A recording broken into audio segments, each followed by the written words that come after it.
Amis de l'éthanologie, bonjour, bonsoir, en fonction de l'heure à laquelle vous regardez cette vidéo. C'est Fabrizio Buccella pour l'école d'énologie Interwanendine et aujourd'hui je vais répondre à une question que me posent souvent mes étudiants, à savoir celle du carafage d'un vin, notamment est-ce qu'il faut carafer un vieux vin.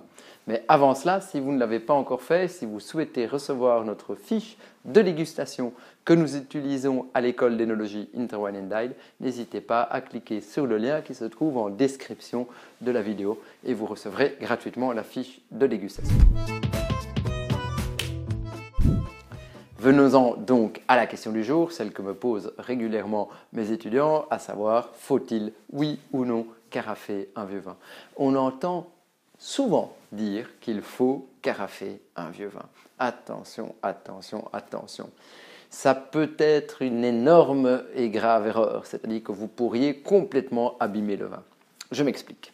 Un vin vieux ou très vieux est un vin qui a subi un lent processus d'oxydation dans la cave, dans votre cave ou dans la cave d'un ami, et notamment à travers le bouchon qui est un obturateur microporeux, l'oxygène a diffusé et est venu oxyder le vin. Donc le vin, il a petit à petit, au fur et à mesure de son vieillissement, perdu les barrières contre l'oxydation.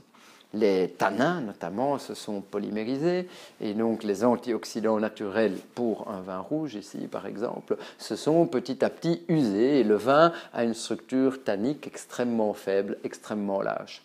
Et si vous le versez dans une carafe, dans ces grandes carafes pensues qui ont un fond extrêmement large, qui sont donc conçues justement et fabriquées pour avoir un maximum de contact entre le liquide et l'air, vous pourriez être dans une situation de difficulté, c'est-à-dire que le vin aura le coup d'oxygène de trop et il va, comme disent les spécialistes, claquer. C'est-à-dire que vous n'aurez plus la structure tannique, vous allez perdre quelque chose, le vin va complètement perdre sa structure, va se désosser et vous allez retrouver un liquide un peu informe et pas excellent en bouche.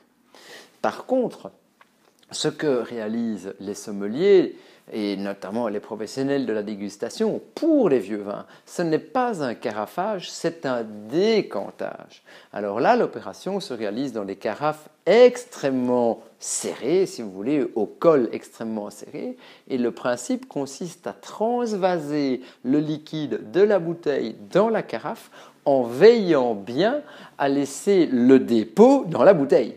Et donc, à la fin de l'opération, vous avez une carafe qui est donc au col serré, qui va donc essayer de limiter un maximum l'oxydation, et vous aurez réussi à récupérer dans la carafe le liquide sans le dépôt, et dans la bouteille, vous allez laisser le dépôt.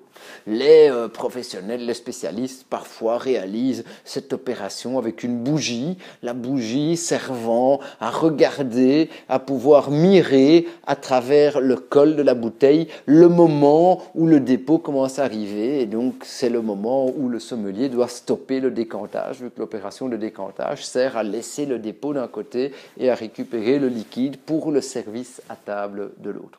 Donc, attention, on ne confond pas carafage, qui signifie en fait une opération d'oxydation pas du tout ménagée, au contraire plutôt brutale pour un vin, et décantage, qui est une opération de la sommellerie très pointue, qui signifie transvaser un vieux vin d'un contenant dans lequel il y avait du dépôt à un autre contenant dans lequel on évite de mettre le dépôt.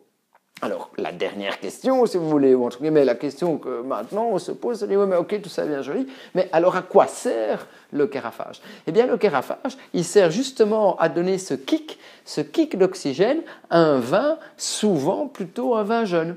Donc, lorsque vous avez un vin jeune que vous n'avez pas encore eu l'occasion de conserver trop longtemps en cave, il peut vous sembler encore un peu dur sur certains aspects, peut-être qu'à ce moment-là, un coup de carafage, un coup d'oxydation va l'assouplir et va l'arrondir. Je termine cette petite vidéo par un petit conseil, si vous voulez, de dégustation que je donne souvent à mes étudiants. Quand on parle de carafage et de décantage, je leur suggère la chose suivante. Vous êtes à table, vous êtes chez vous à la maison et vous avez ouvert une bouteille de vin rouge et vous hésitez entre la carafer ou pas. Eh bien, ni une ni deux. vous récupérez quelques verres et vous placez à tous vos amis, à tous vos convives, à votre famille, 2 verres. Chacun a maintenant 2 verres. Avant, il n'en avait qu'un.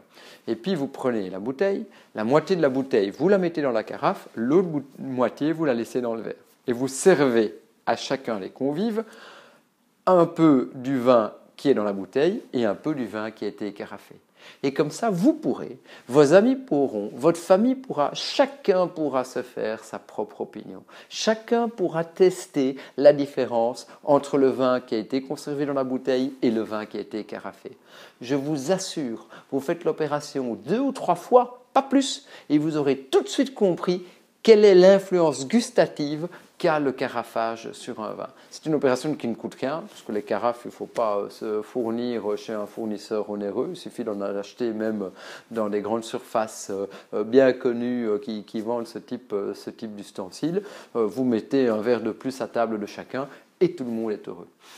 Dernier conseil d'utilisation, quand vous carafez le vin, vous y allez au brutal, comme on dit dans les tontons flingueurs, c'est-à-dire que vous le secouez dans la carafe. Le but, c'est que le vin soit oxydé, c'est de lui donner ce kick, ce shoot d'oxygène. Si vous avez un vin jeune, vous pouvez éventuellement faire l'expérience d'un carafage long, c'est-à-dire le carafer 3 à 6 heures avant le service. Alors le problème de ce type d'expérience, c'est que la température de service se modifie, parce que refroidir ou tenir une carafe à température n'est pas évident. Voilà, j'en ai fini pour cette vidéo.